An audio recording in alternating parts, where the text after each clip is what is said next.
विष्णु धर्मेत्तर पुराण में भी कालखंड का वर्णन है, अथर्ववेद में भी वर्णन, मनुस्मृति में भी वर्णन है। इन सब को एक साथ करके हम शुरुआत कहां से करते हैं? सबसे छोटी इकाई से। लेकिन उससे पहले यह प्रश्न उठना चाहिए आपके मन में कि हमने उसके बारे में जाना कैसे होगा। यह प्रश्न अगर नहीं आया तो बेकार है। धर्मशास्त्र को बुद्धि ताक पे रख के नहीं पढ़ा जाता है, बुद्धि बक्से में बंद करके नहीं पढ़ा जाता है, बुद्धि खोल के पढ़ा जाता है। धर्मशास्त्र तो बुद्धि खोलने के माध्यम है, बुद्धि बंद करके नहीं पढ़ा जाता है। और इसलिए उसके पास उसके शब्द भी होते हैं, तर्क भी होते हैं, और उसको भगवान ने दिए हैं या ऋषियों ने दिए हैं। हमें अपनी तरफ से जोड़ने की कोई जरूरत भी नहीं है। तो बुद्धि क्या खोलना है, बंद नहीं करना है।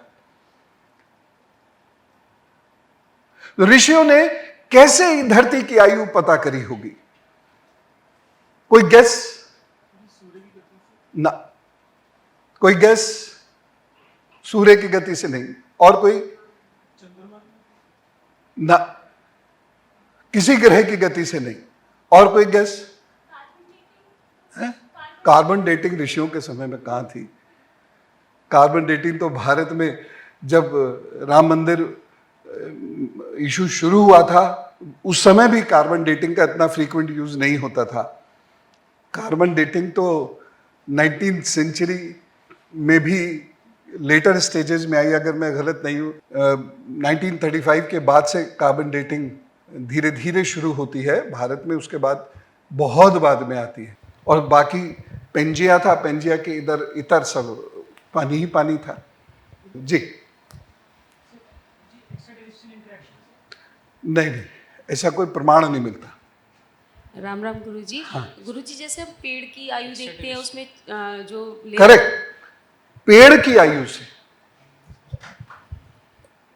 पेड़ की जो रेखाएं होती हैं उससे पता लगता है कि ये पृथ्वी कितनी पुरानी है। और इस पेड़ की जो अंदर की रेखाएं होती है, ये बड़ा फल वाला मतलब फला फूला वृक्ष होना चाहिए, उससे उसके अंदर की जो रेखाएं होती हैं उसको हम गिनते हैं। और उसकी रेखाओं से हमें यह भी पता चल जाता है कि सूर्य की इस वक्त में गति क्या रही होगी।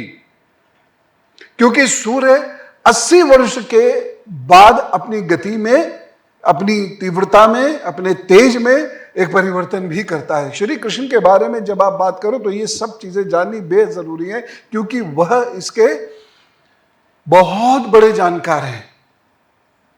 तो सबसे पहले जो चीज महसूस करी थी वह पेड़, उसके बाद आते हैं पक्षी।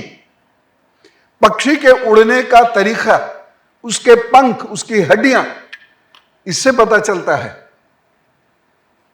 उसके बाद मौसम, हर मौसम की एक निश्चित हवा होती है,